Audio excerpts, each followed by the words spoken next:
Good evening, everyone. My name is Alana Blumenthal, and I am the director of the Brigham City Museums. I would like to thank our guests for attending today's virtual awards ceremony for Design of the Times, a juried competition of Utah design and craft artists. The exhibit is on display now through January 16th at the Brigham City Museum of Art and History. For more information on seeing this exhibit in person or online, please visit our website, brighamcitymuseum.org, or contact us via Facebook, phone, or email. Brigham City Museum of Art and History is a department of the Brigham City Corporation.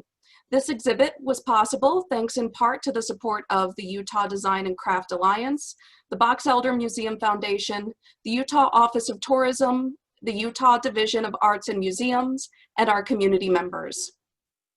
Before I go any further with tonight's program, it is my honor and responsibility to acknowledge that our museum sits on land that is sacred to the Northwestern Band of the Shoshone Nation. It has been their stewardship for time immemorial to care for this land and all of its inhabitants. We honor the memory of their ancestors, their physical presence in our region today, and their resilience in preserving their connections to this place. We honor the people, we honor the land. It is a privilege to share the virtual stage with this panel of amazing Utah artists. Each of them will have an opportunity to speak about their work in this show and beyond, and then we will move on to an open discussion. If you have any questions during the presentations, please submit them in the comments section, and we will do our best to read them out during the Q&A period at the end of tonight's program. This exhibit is our favorite new addition to the Brigham City Museum's lineup. It began last year as a way to honor the 60-year legacy of the Utah Design Craft Alliance. That guild was wrapping up its time as an active organization, and we were honored to host a showcase of their member artists. It was such an interesting and varied example of the arts in Utah that we wanted to adapt and continue the tradition, leading to the idea of the Utah Design and Craft Artists exhibit that draws from past UDCA members and newcomers alike. As our curator of education describes it in her tours, it is everything except painting and photography, which makes for a different experience from the moment you walk into the gallery. Everything from delicately knit fabric to large welded metalworks, wall hanging to freestanding. There are so many different techniques on display, all telling a united story of the challenges and opportunities of this past year. It is a special and very refreshing experience in what has been an exhausting time. So to better reflect on the exhibit and its impact, we are fortunate to have the juror of the exhibit with us tonight. I know she has a lot to say about this year's winners, as well as her own experience in Utah's artistic community. Allow me to introduce Nadra Haffar, who has been immersed in design and craft from an early age.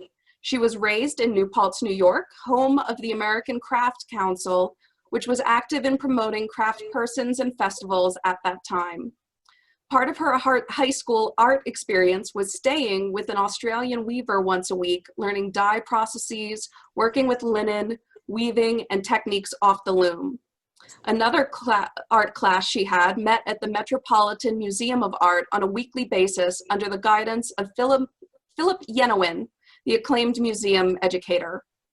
Her family lived abroad at critical junctures of her youth, which exposed her to many influences, including a workshop of pit-fired metal with an Argentinian sculptor traveling near her home in North Africa. These experiences led her to degrees in sculptural fiber and art museum education. She holds a BFA from the University of Utah, a master's degree from Maryland Institute College of Art, and 2 certificate degrees from the School of the Art Institute of Chicago. She is now retired from working at the Nora Eccles Harrison Museum of Art at USU, where she was able to teach many generations of students, student teachers, and teachers. Much of her own teaching style comes from those early days at the Met and using art as a nonverbal expression to find her place in the world. She has taught and presented at the local, state, regional, and national levels. Her late husband, Richard Johnston, was a well-known educator and public art sculptor in Utah and Southern California. She lovingly recalls that their eyes and their minds were one, which is hard to find. She lives near Paradise, Utah, on a small ranch down an old dirt road, almost self-sufficient, with many animals, gardens, evolving studio spaces, and far too many ideas. Nadra. Thank you.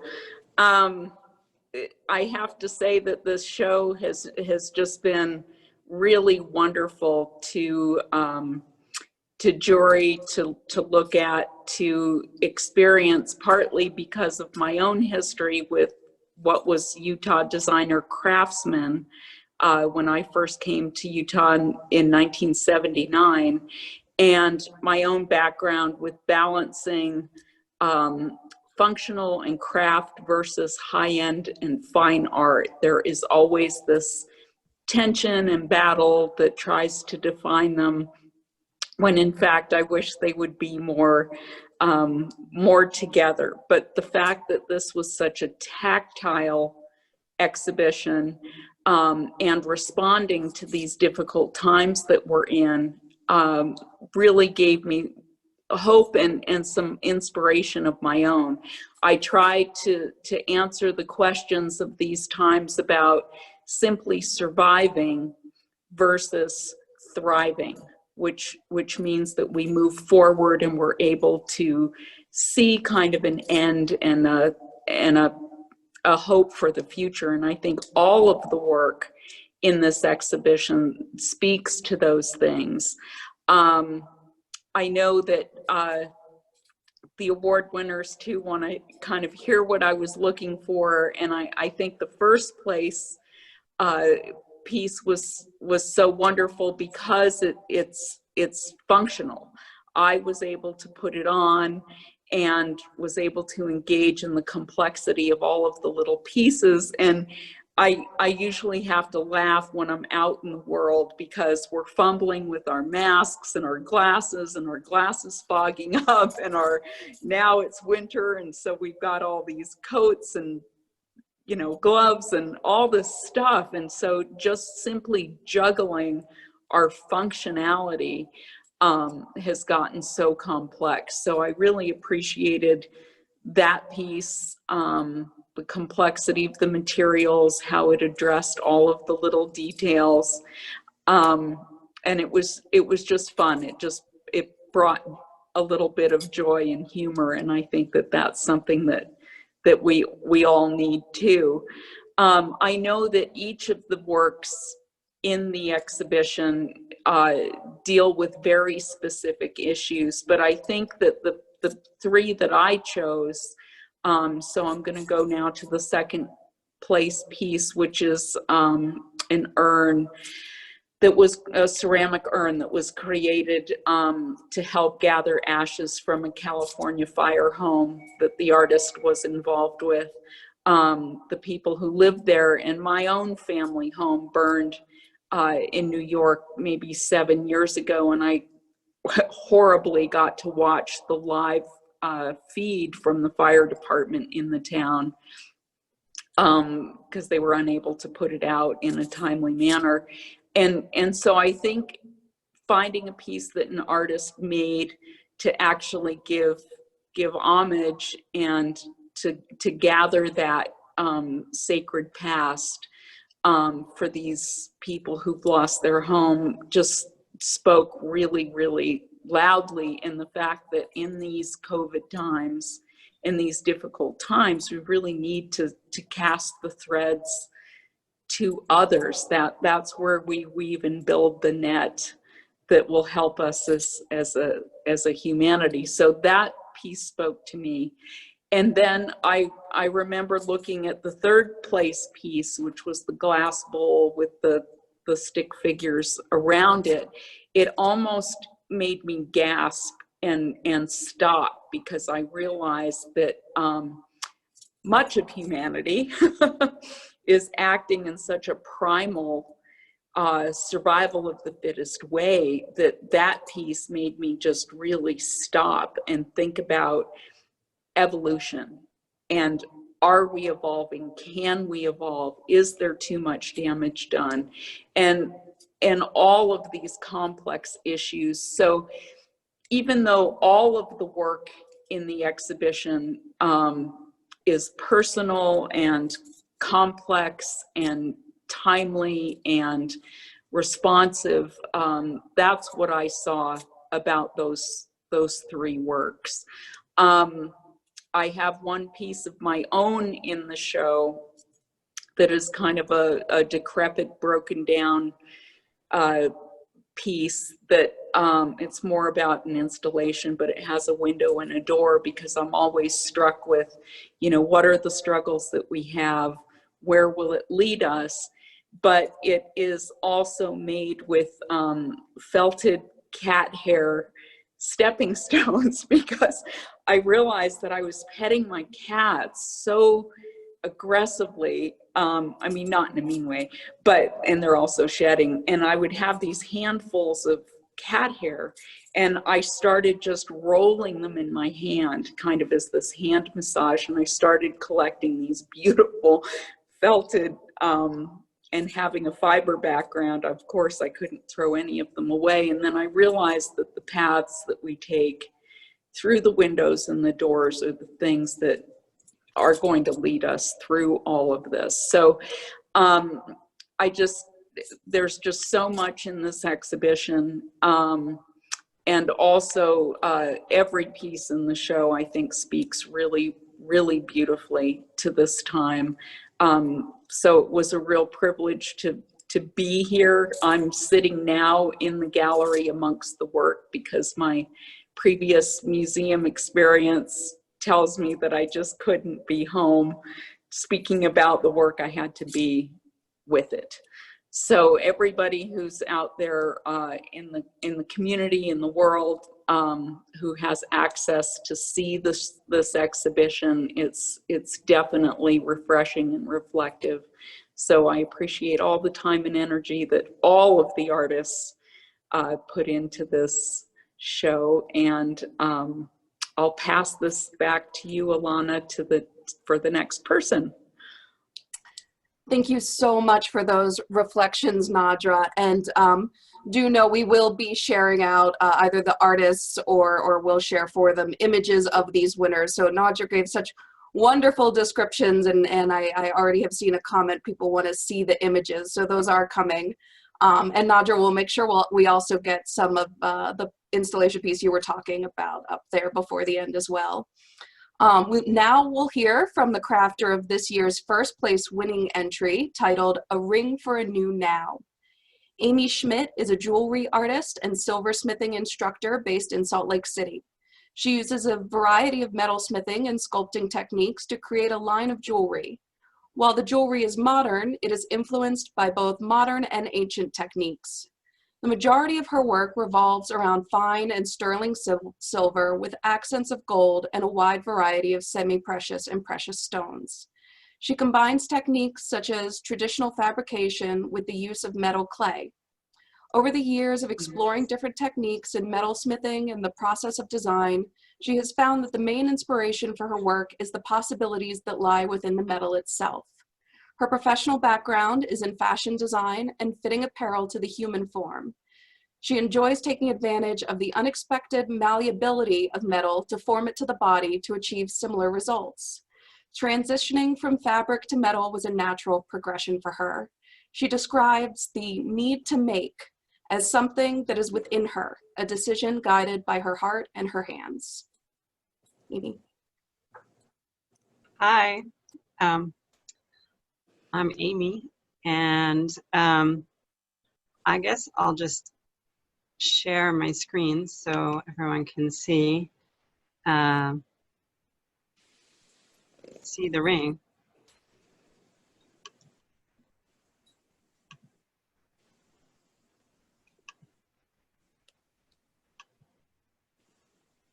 Can you all see that? Mm-hmm. Okay, so it's called A Ring for a New Now. And I made this ring in response to the COVID crisis. Sorry, I'm not real skilled at PowerPoint. I made it in response to the coronavirus crisis and the chaos that ensued, the lack of masks, the lack of hand sanitizer, I did make some actual masks to donate during the crisis. And so when I was making this ring, I made this ring for another competition back in May that took place at a wonderful jewelry studio in Seattle called Danica Design. And it was called the Ring Smackdown. And I really wanted to do something different, and thought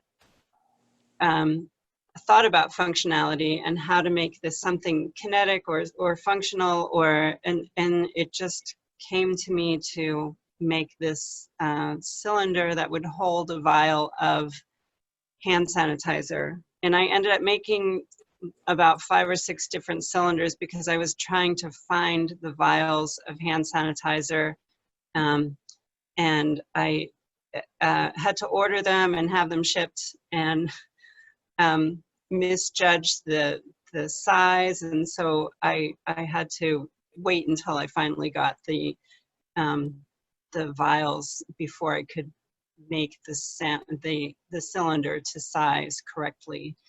But on the front of the ring, I made a sterling silver mask,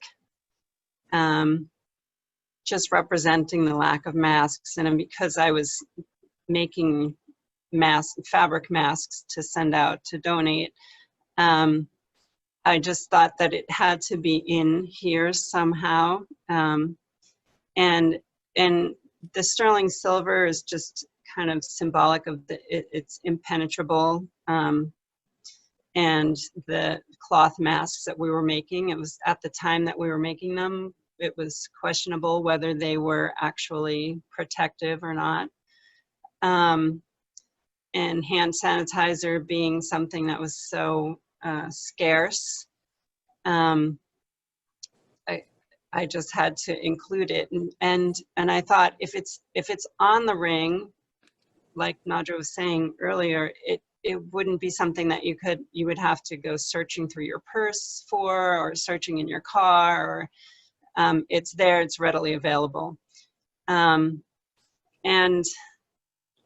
other aspects of the ring, you can see here in my note that the artist advises against ingesting or injecting the contents of the ring. Just a little bit of a wisecrack. And I'll show in later screens, but the magical cures that were coming up in the news, and just, people's theories of how we can stop the virus. And one of the things that I heard was copper kills the virus. And so the cylinder itself is made of copper. It's oxidized, so it's black, but it's copper under there. And on top, there is a clear quartz stone, which is supposed to be a master healer. And under the stone is a note written on watercolor paper to stay home. Just a reminder there at the top of the ring to stay home. Here's a video of how the ring actually works. The mask is tied on with dental floss.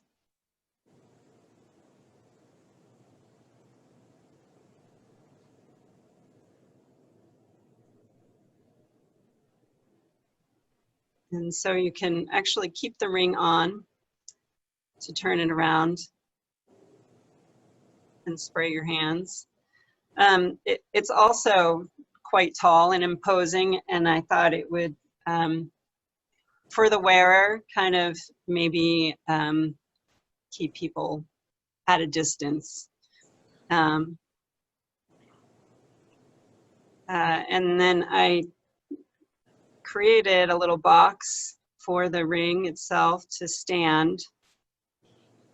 Oh, I don't actually have a picture of the ring standing in the box, but there's a little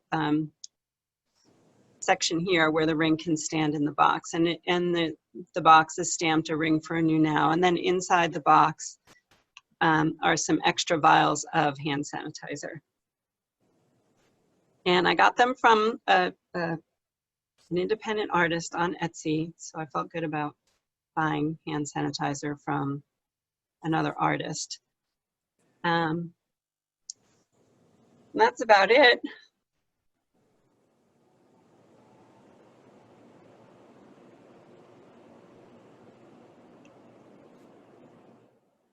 I mean, thank you Sorry. so much for sharing that that slideshow and the video demonstration, Amy. Our second place piece, California Ashes Urn, is by Janimarie DeRose. Janimarie lives in Logan, Utah. She spent some years adventuring in Alaska and then settled back home teaching pottery at a local high school. She holds a Bachelor of Fine Arts degree with an emphasis in ceramics from USU and a secondary composite art teaching degree from Weber State.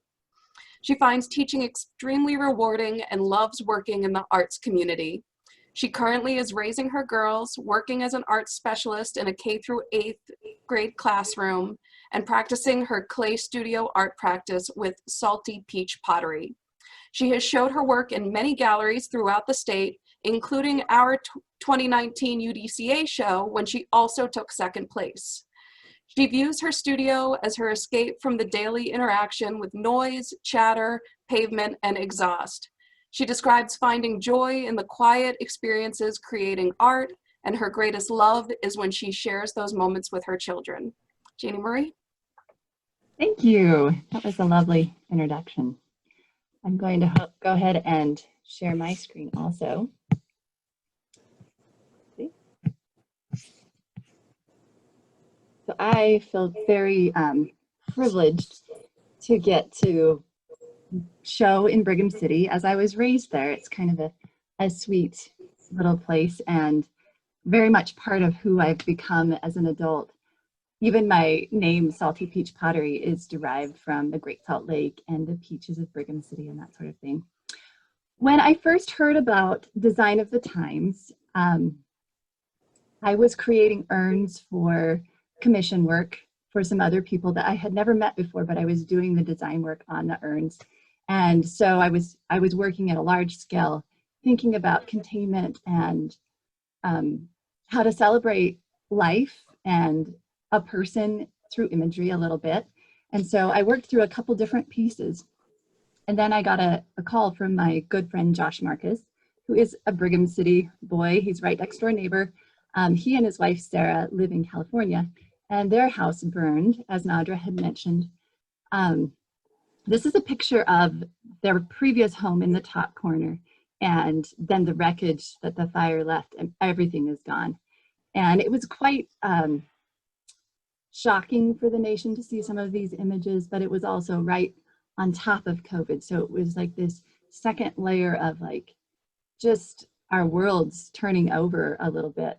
But he called me and he asked me to make a smaller version, a small urn for some of their home's ashes. And at first I was a little taken aback, like, can I do this? Can I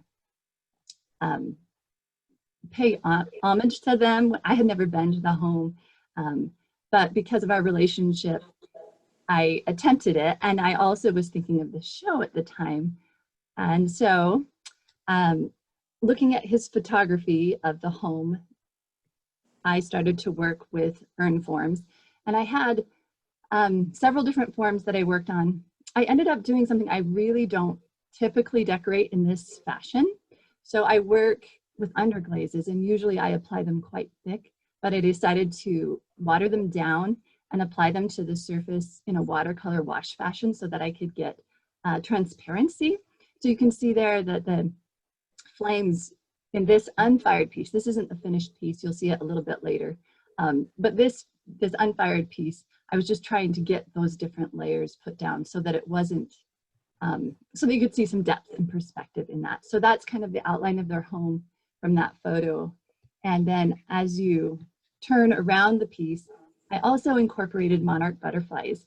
I'm currently teaching about monarchs to my students, trying to incorporate sciences with the art and what an artist's role is in this world. And right before COVID hit, in my memory at least, I felt like the world was waking up to the message of global warming and climate crisis and what can we do, and monarch butterflies are so tied. They're one of those species that we are losing, and especially in California. They winter there, and it's just such a very ephemeral and tender species, and yet they travel so far. They fly for thousands of miles, so there's this strength in them too. And so this idea of tying hope to a species in a way was important to me. Also, Josh and Sarah captured this image that just caught me off guard. I just love it, with this Santa Claus statue and this Buddha. For me, it was the two sides of the world coming out in these images of Santa Claus and Buddha, and kind of our spirituality that is struggling. They've been battered. They survived the fire, but they've been battered badly. And so it doesn't really make sense if you don't know that background, but that's one reason that I put them on the back side of the urn, so that it has their house, and as you turn the urn, as you go around, you see this image of the Buddha and the Santa, and to me, it's this worldview, like connecting us to a bigger worldview, along with climate change and our human sorrows. So here, I just wanted to put these images in where you can see how, as a craft artist in ceramics, you're taught to pull the imagery up and around the form. So I pulled the monarch's wings up over the top of the piece onto the lid, so that it kind of just makes you continue to wrap around the piece and go over the top. And if you go into the gallery, you probably won't get the experience, but on the bottom, you can pick up my urn, and there I inscribed the address of the home that burned, just as like a dedication to the piece. So eventually, this will be sent to Josh and Sarah, and they will put the ashes of the home in it and glue the lid onto the top of this piece. So that was my intent there. I decided to just quickly throw in some of my contact information for my pottery studio, so that you can have that available. The best way to contact me if you want to come visit my home studio is my email address, janimarie.lester@gmail.com. And I've been sucked in by social media, so follow me on Instagram and you'll see all my latest ramblings about clay and art. This is my studio, and I have to thank my husband, Justin. He has put a lot of work into helping me make a place that I am happy and can create and really take that time for myself. And I really appreciate his help with that. This is the inside of the studio, a little less glamorous, but nevertheless, I have a couple of wheels that I love and adore spending time there. I share it with my daughters often. I have 2 young daughters that love to make art too. So I just feel very lucky to have a space where we plumbed water into it. It has a space heater, so in the winter I'm not frozen out there. And it's in an outside space where we're not breathing the clay dust like we did for the first 10 years of my studio, having a studio in the basement. So this is a great improvement. And then further out in the yard, we have a greenhouse that I have usurped and changed into my showroom. So if you want to come see my work, you can. Most of my stuff is based on nature, about half of my work, but a lot of my inspiration comes from nature and flowers, honestly, flowers and birds. Being raised by the bird refuge really influenced some of the images that I find beautiful, I think. So that's kind of what the showroom looks like. And then my parents, Dean and Diane Lester, live in Brigham City, and my grandfather, DeLoss Everton, they co-own a building called Everton's, and they've given me a little space there to show my work. It's not a business as far as you can buy it there, but I get to go downstairs and fire in their studio. My grandfather was very influential in my pottery. He got a wheel when I was probably 5 or 6 years old and started throwing and playing with glazes and collecting a pottery studio. And at that point, I already thought it was magic. And then later, I took classes from Lee Birmingham at Box Elder High School and just got totally hooked and loved it. So that's when everything changed for me. I started really getting into ceramics, tried to get scholarships, went to USU, and my whole life changed after that. So I'm really grateful for his trust in me. He let me have a key and go work there in high school all by myself and have that studio space to really be able to get in and play with the clay. In my studio, the working method that I use is I start out with throwing on the wheel, and at this point when I'm making work, I really focus on form. It's all about form. I'm not thinking about decoration at all yet. It's just all about putting that, really getting in and ripping out the interior of the piece, kind of making it blow up like it has some life into the clay. And I work in a mid-range stoneware, so I fired a cone 6 oxidation in an electric kiln. And I just have fallen in love with this clay. It's got some tooth to it, and it reminds me of the red rock deserts of southern Utah. So after I throw the work and it hardens up just a tad to leather hard stage, I dip it in a porcelain slip. And a slip is like a liquid clay. It's just this beautiful creamy skin that it gets onto the piece. And that allows me to do some of my decoration. Without it, the clear glaze just is kind of a dull, lifeless brown. But with this porcelain slip, I can really get some different layers with the drips. And I've been playing with negative spaces and really pulling the clay into the surface of my work. So I really love the raw, sandy texture versus this shiny silkiness of the slip that I can get. This brush I made back at USU probably 15 years ago or more, and it's starting to get sparse, so I need to make it again, but it's been really integral in how I decorate. I love calligraphic line, and decorating on a curved piece versus a flat piece. It's so different to pull a line and really get that, just that perfect image and that perfect curve, thick to thin, elegant. If I get the wrong line on the piece, I just throw the pot away. Like it's really important to me, line quality.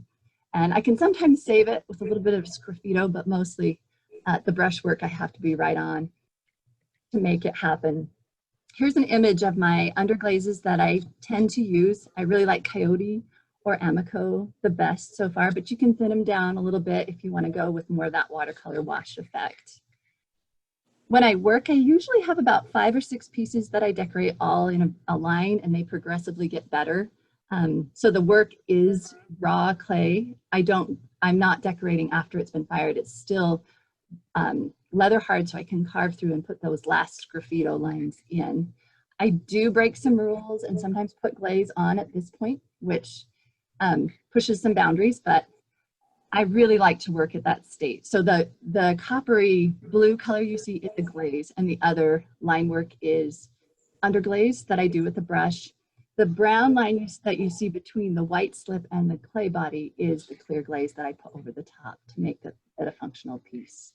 I'm really interested in layering now, working with different ideas about how to get depth. When you're firing electric, often it's a very superficial surface feel, and so I'm really interested in getting depth within my work on the surfaces. Here's an example. To the left, you can see one of the pieces that I work with, a red-winged blackbird design, and I've been doing some sgraffito there. And then on the right, you can see, it might be covered a little bit, but you can see down on the side of the piece, you really get more transparency once you get it glazed and fired, and you can get some more of that layering effect that I'm going for. Here you can see that a little bit here too, where the red clay is popping through and really pulling to the surface. So the direction I'm really interested in is taking the work and going towards atmospheric firings. This piece was done at the University of Utah with Ernest Gentry in his soda kiln. And it just it adds a layer of depth that I'm just so excited about. So this is kind of the next avenue I'd like to pursue, is just really taking my drawings on the pieces and blasting them with different atmospheric firings and seeing where we go with that. My current work that I've been working on since I had a child 11 years ago is called Apron Strings, and I'm finally feeling a little bit of resolution with it, and that's been like hundreds of pieces that I've been working through this idea of maternity and recipes and how you pass on the sweet parts of life and maybe the not so sweet parts of life to your children through food and tradition. So I'm kind of excited for that next showing with my mom's a painter and my sister's a poet, and I'm using her poetry and recipes and that sort of thing. So I'm going to skip this slide as it was in my introduction, but I'll just leave you with some flowers and thank you for listening to my ramblings.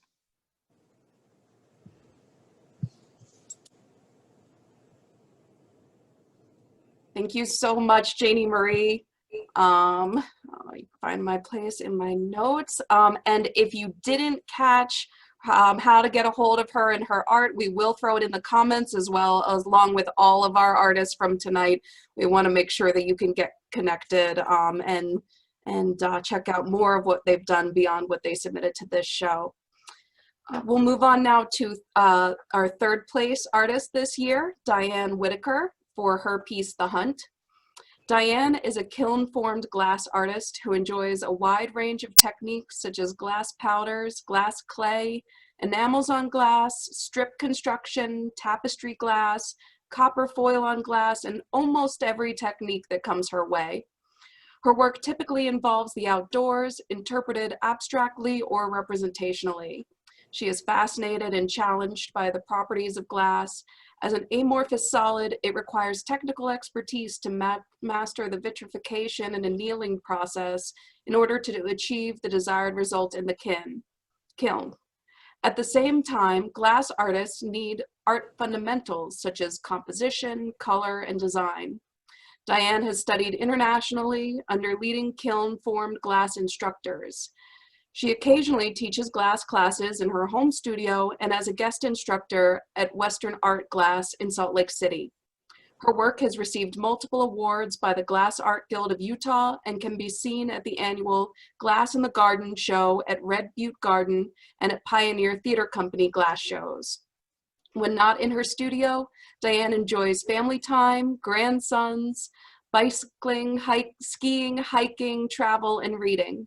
She is especially grateful for her husband, John, who has mentored her through the many power tools required for glasswork and who often takes requests to weld stands to display her work.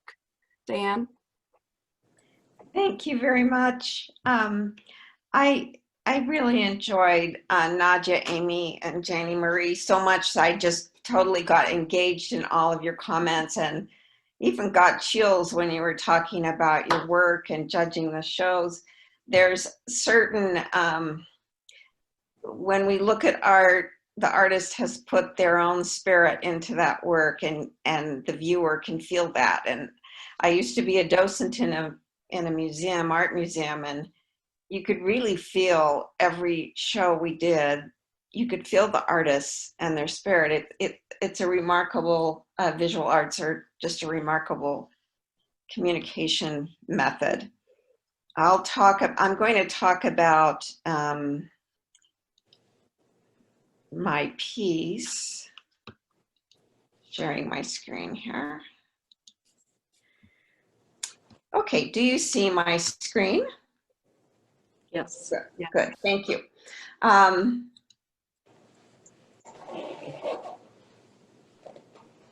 Okay, do you still see my screen?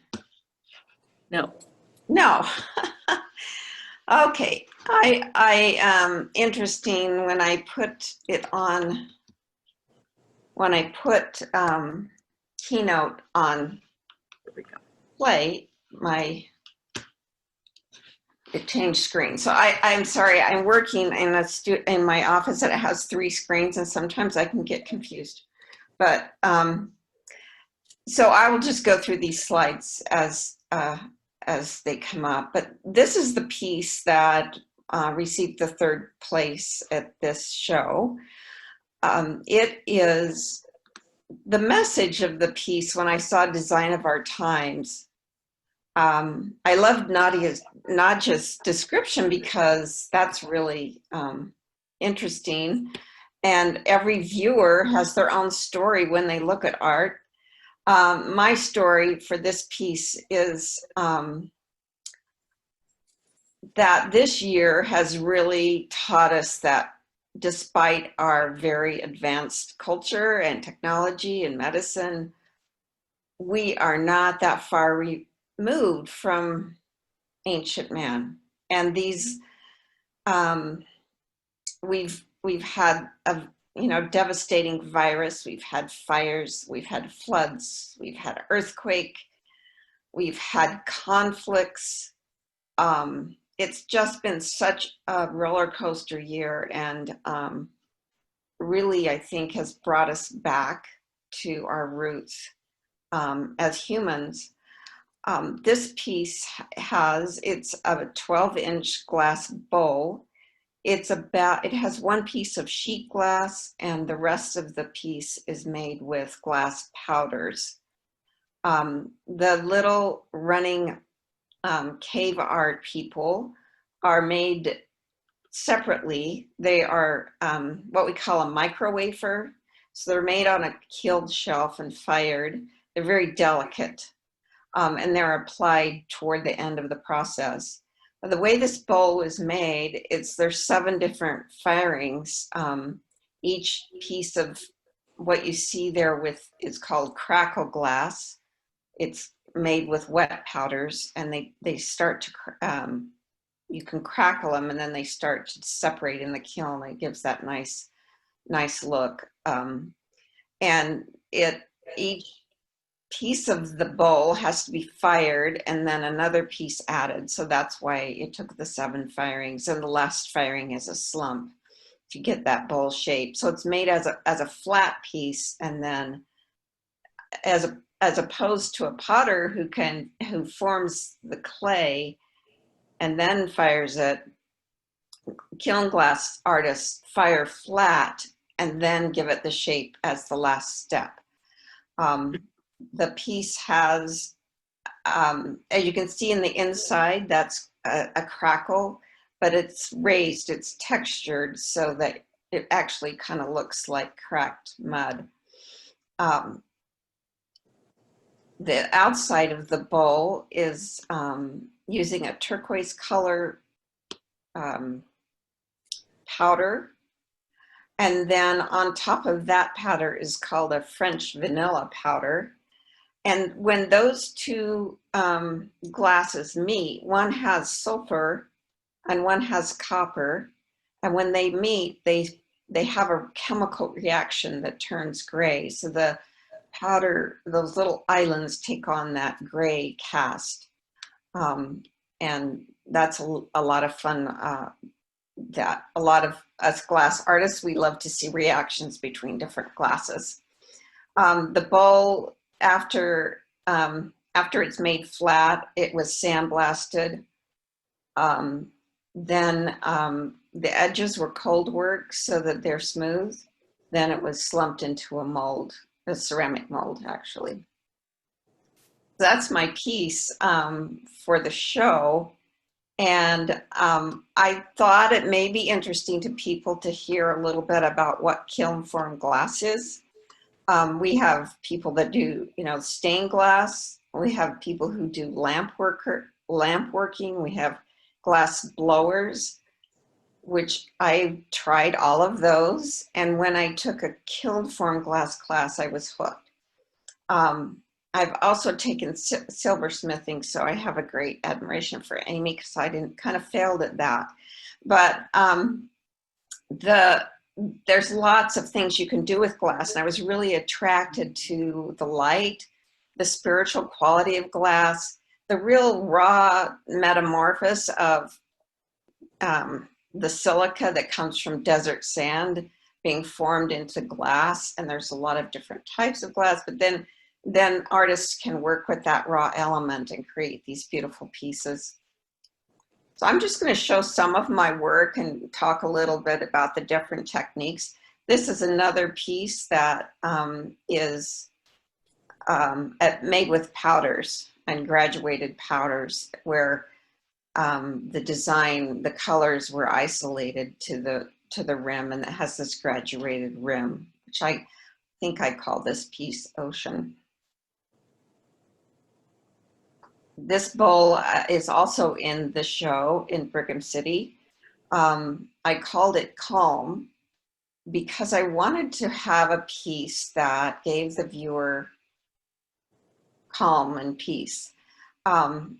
This is a technique where the undulations are formed in the kiln under heat and pressure, you know, on a flat surface. And then the bowl is what we call dropped through an aperture. So when it's formed in the kiln. There's a flat piece of glass that's sitting on a ceramic mold that has a hole in it. And so when you heat it, the glass drops through that hole and makes and drops down and makes the bowl. And the reason that we love to do these is that there's no mold marks. So if you slump glass in a kiln, it will pick up the texture of that mold. But on these pieces, there's absolutely no mold marks. It's completely clear and transparent. After the glass is slumped through this hole, the rim is then cut off with a wet tile saw. Then the rim is polished through a series of different grits. And that takes quite a while in order to get that nice shiny rim. But it's quite satisfying once it's done. Another example of a similar technique, this piece I called Wasatch and Fall, and it is at Red Butte Garden right now. It got an award of excellence, but it's another example of that kind of wavy look caused from heat and pressure. Example of a strip construction. This was my friend wanted a lily bowl for his granddaughter named Lily. So an example of glass that's been cut and assembled and fused and then draped on a mold. And this mold actually, the mold that I used to drape this piece I actually made myself. That was kind of fun.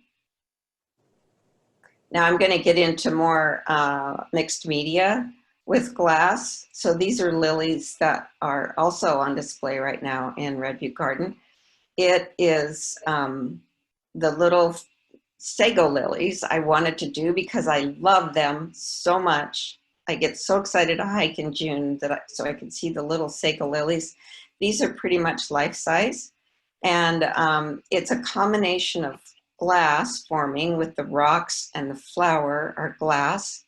Enamels for glass enamels for the centers, soldering for the little stamens, and soldering on the leaves, soldering the leaves to the copper stem, and then also patina. I patinaed the copper to give it that rustic look, and then did the final assembly. Then again, another mixed media is this piece is glass that I made. It's powders that were wet. So it's a palette knife painting in the background.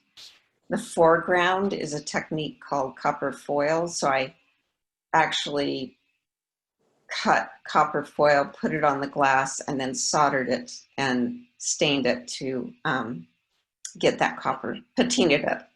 This is similar to what a stained glass artist would do on their copper foiled edges on their glass.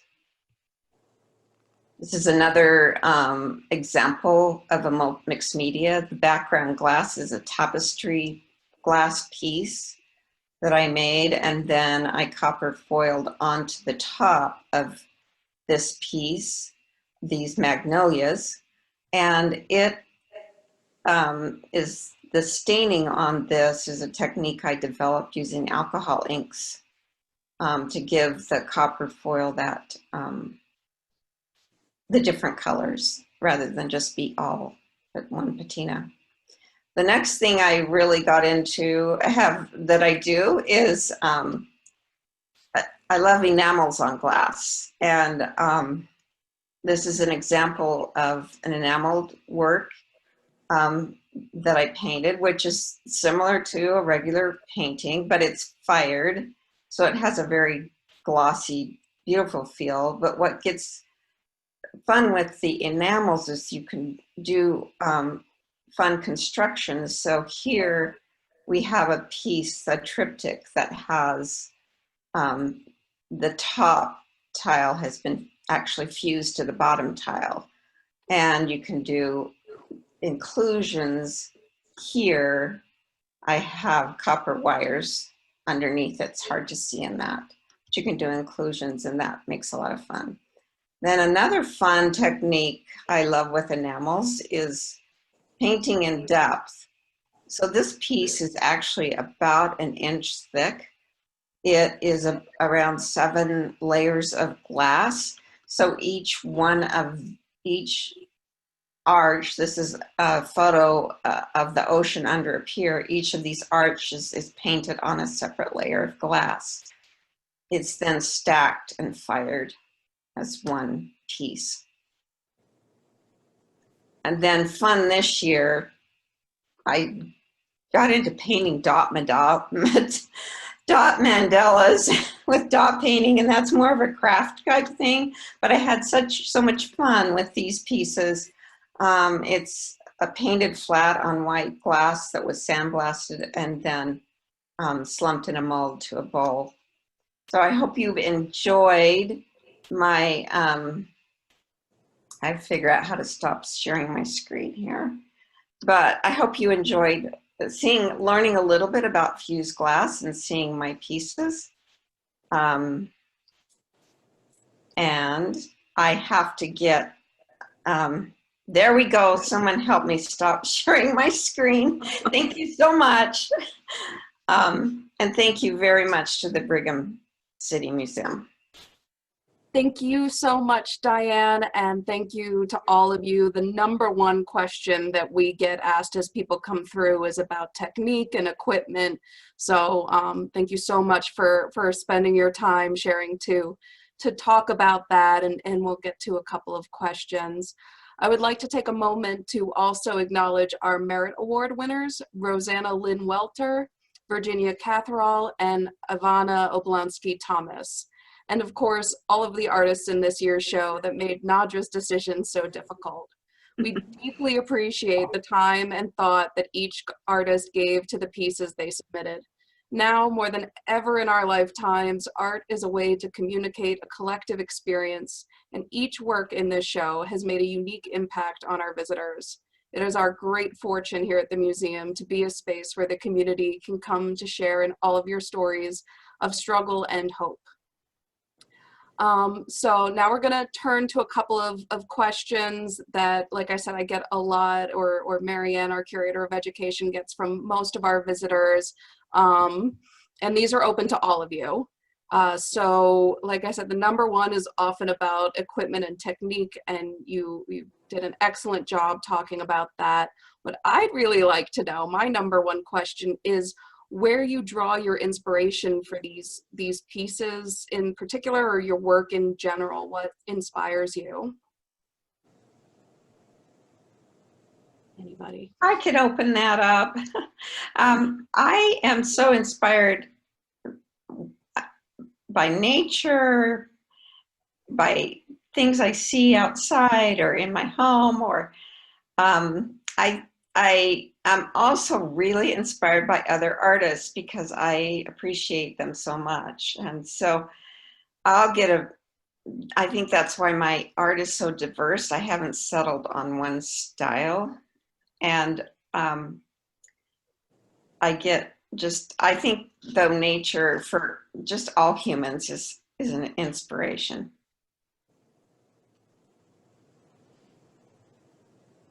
I'll add a little bit to that too.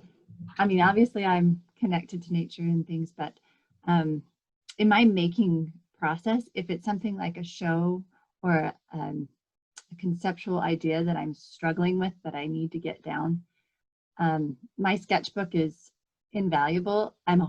I feel like I'm a horrible drawer. Like, it's just scribbles, it's chicken scratch in my sketchbook, but I will go through, even for this show, I probably went through 15 ideas before settling on a few, and I still feel unresolved. Like I say, I work through ideas in series, and sometimes it's like years. Like I've been working on an idea for 10 years, So I think the inspiration for me comes really emotionally, like inside, like I might see an image.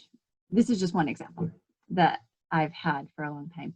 I remember driving along to work when I used to commute a long way, and I saw a mother who was sitting with her 2 children in a freezing cold morning. They were homeless, and she had them wrapped. And I've been wanting to make this piece of art for 15 years, and it's just in my head and in my sketchbooks, and I keep coming back to it. And so for me, it's like those little tiny moments when you see something and it strikes you so hard, and then how do you actually put that down into a piece of artwork? It's really that transition is the hard thing for me, like in my head and my heart, but then to get it into art that's satisfying is difficult for me.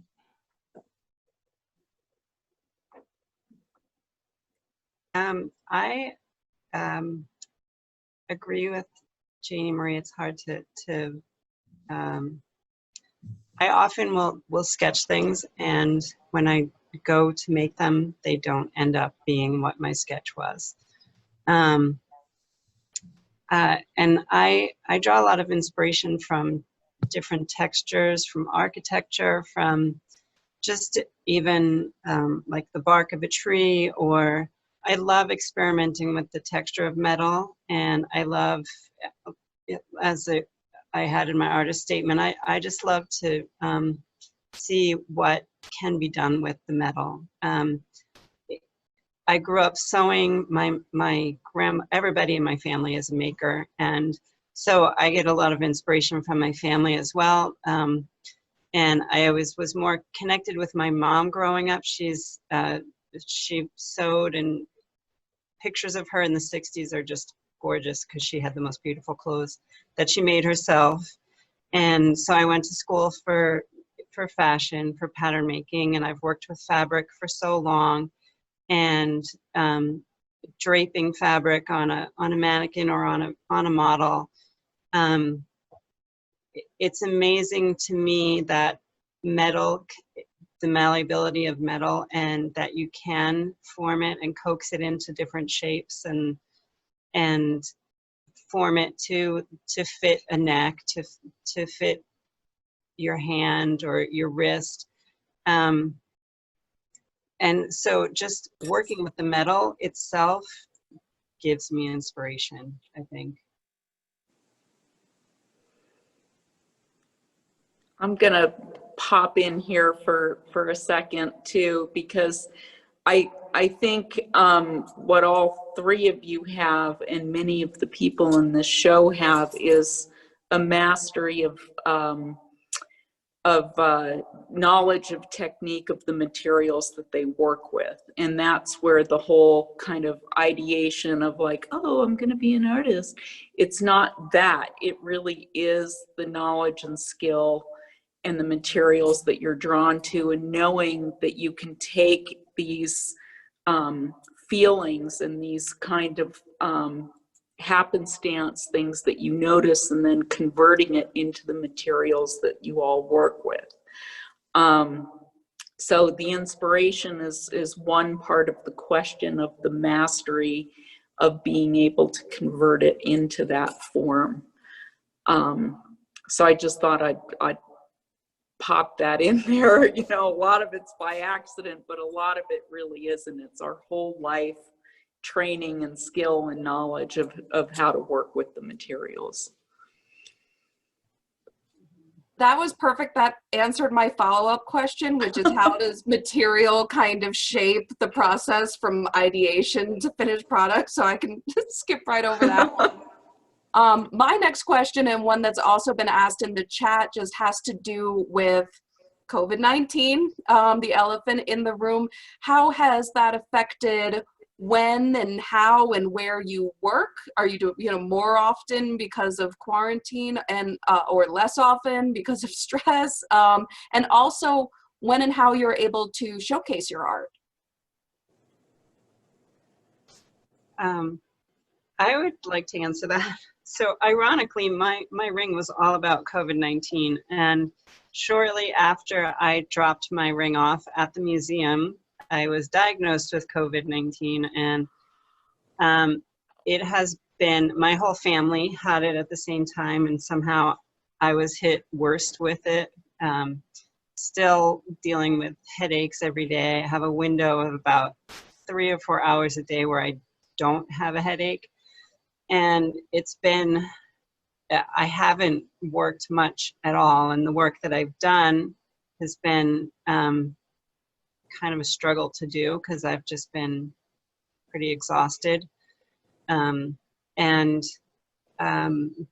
before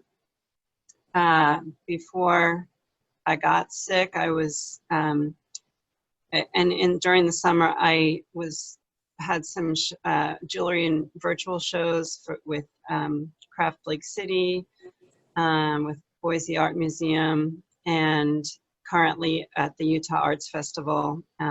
They have a great holiday show going on right now. Excuse me. And so that's how I've been showing my work. And before I got sick, I was able to come to my studio. I'm in my studio right now. I was able to come to my studio and work myself. I don't know if you can see in between the benches in the back and right here, actually. We did have a couple of open studios where we put plastic in between the benches to kind of keep people separated, but we only did it once or twice. We just felt like it was kind of risky to do. And my studio is kind of a mess right now because we're going to be moving into a bigger space, which will allow to have distancing between students. And it all trickles down into just more difficult times. I teach for the University of Utah's continuing ed program, Lifelong Learning, and in planning classes for the spring, we are doing online classes in January and February, and then we're planning in-person classes for March and April. And in order to hold the classes in this studio, we would have to cap it at 4 or 5 students, and in turn, that makes the tuition price go up significantly. So being in a bigger space will allow us to cap it at 8 or 10 people and then bring the tuition prices down again. But it's working its way into every aspect of our lives, and it's been a bit of a struggle. Just to jump in very quickly on Amy's point, so it was only maybe a matter of an hour or two between when Nadra judged your piece as first place and when you reached out to us to let us know that you had been diagnosed and you had been into the museum and let us know. So that was just a wild experience, and so glad to see you here tonight and that you and your family are doing a little better. Thank you. Thank you.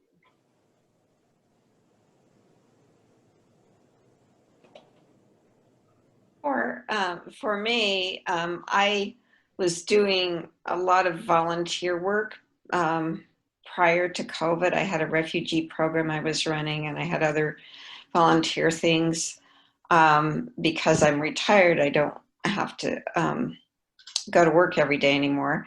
So COVID gave me an opportunity to really start to expand my skills and to work on glass.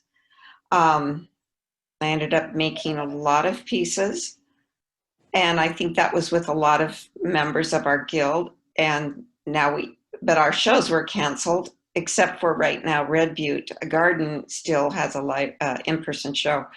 But our shows were canceled, and a lot of our artists just have a lot of inventory, and the craft fairs and things they were doing were all canceled. So I think it's been a blessing for me in the way that I was able to put so much more time into my craft and improve my skills. But it's also been hard not to have an outlet to sell.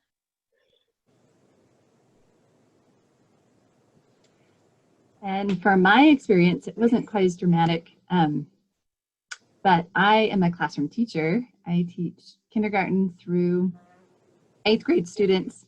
So I'm the super spreader now, but it's totally turned education on its head in many ways.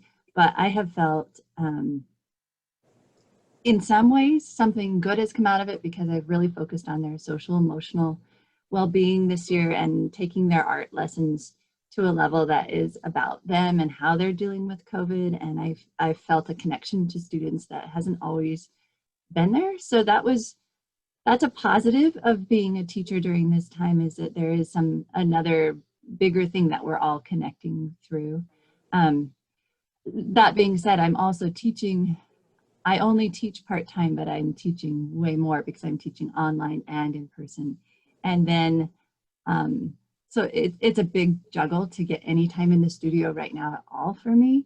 But the time I did get to make these pieces that are in the show, I was actually at home quarantining, figuring out if I had COVID or not. And luckily I didn't, but it was still a 14-day quarantine with myself and my family. And that gave me the time to make the urn.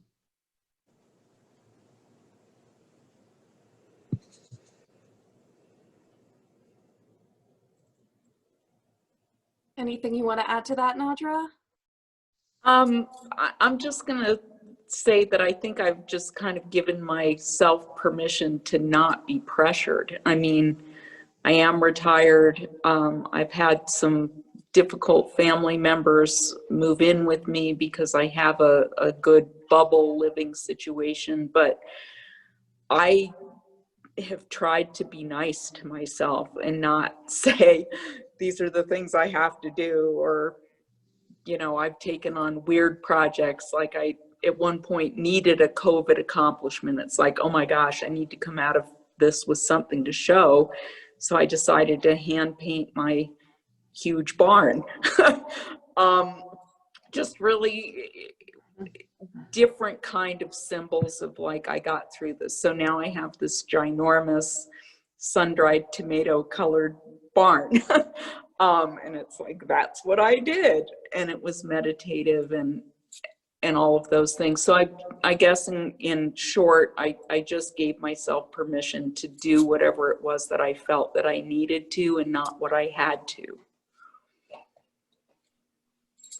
That's a really important lesson, I think, for everybody in art or in anything else.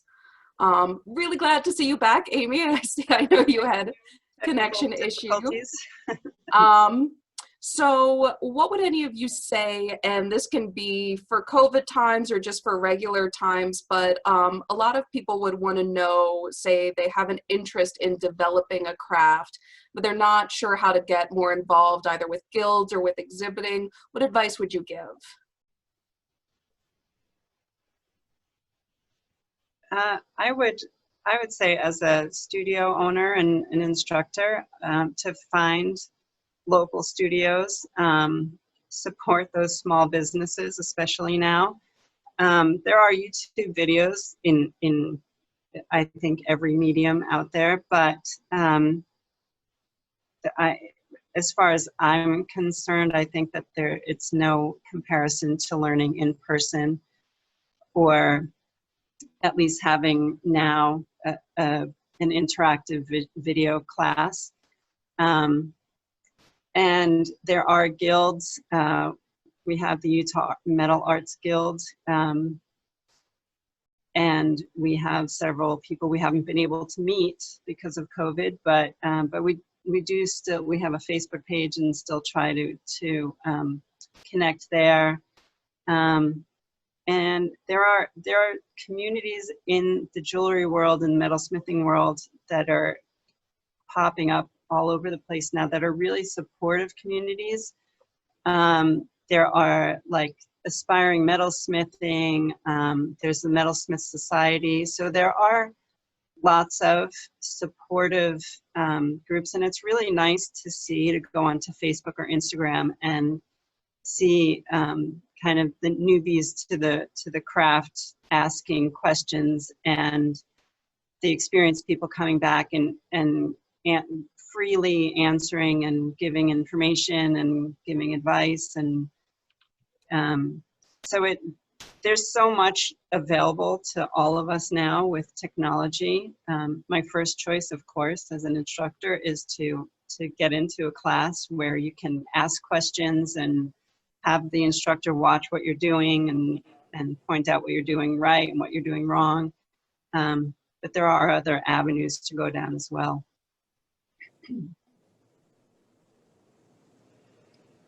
And I also think that once things do open up,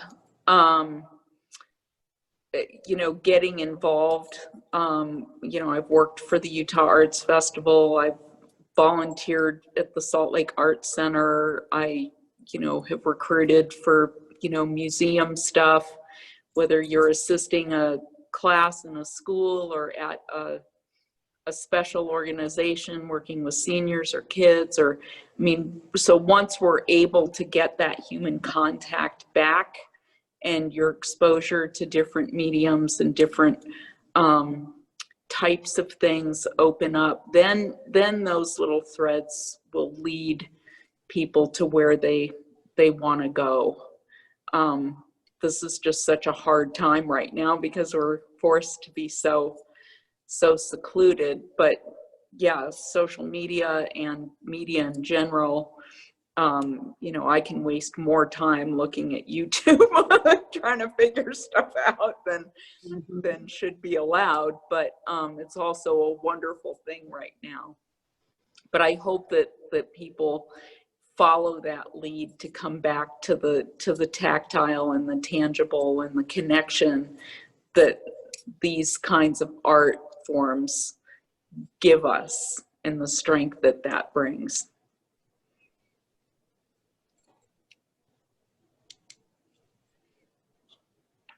I can just give a couple plugs for local artists here for potters. USU has an awesome lifespan program. It is taught by their graduate students usually through the ceramics department, and they are world famous. They bring in, their graduate students are the top artists in the world, really, like a lot of them. And they get to teach the class. You're taking it with all ages of people. They really cater to what you need. Like I take them still, and very beginning potters take them. It's just a fantastic, great way to get involved in Logan, into the clay world. There's also Cash Arts here in Logan that does clay classes, and they have it's a great way to make friends too and create a community around clay. I do think along those same lines, if you actually touch clay and start to be educated about clay and making things, your perspective on what pottery is completely flips on its head, and you notice things that you never would have thought about before, and it really enriches your experience using handmade work.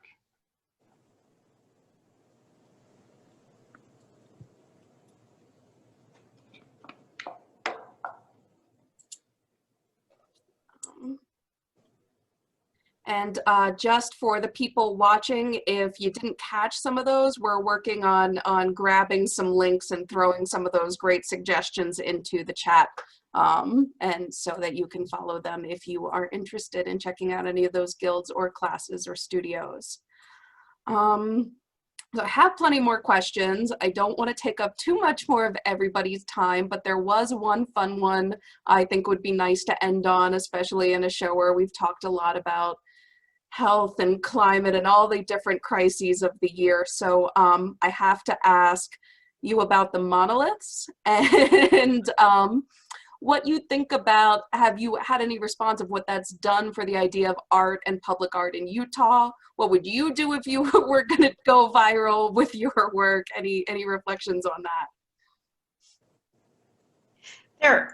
My reflection is there are many, many opportunities for public art that are legal.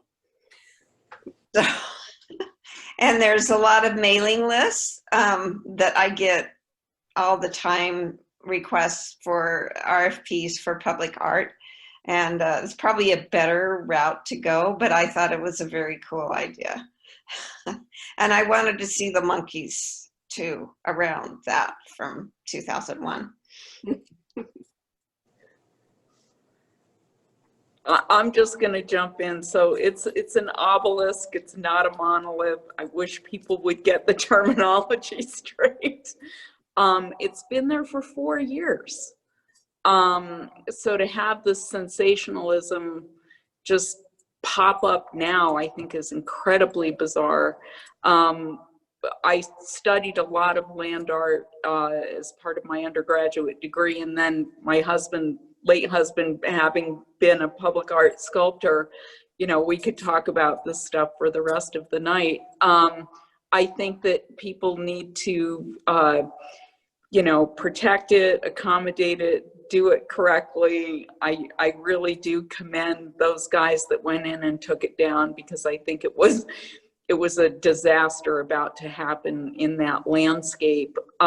Things that have gone way out of hand too are things like Burning Man, but that is a designated area and expression so that people who have that urge can do that.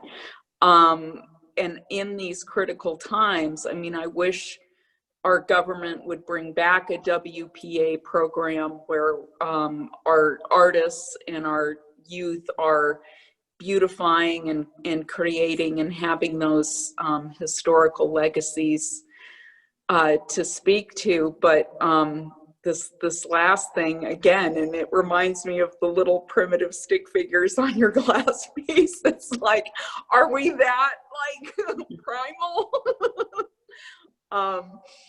So it's a confusing issue. I feel sorry for the Utah landscape. When I first moved to Utah, of course, the spiral jetty was about 20 feet underwater, and I would go out to try to find it, and people thought I was crazy that anything existed there.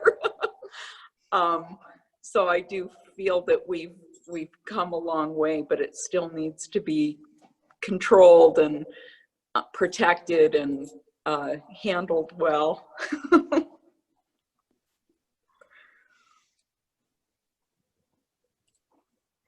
Anybody else want to jump in?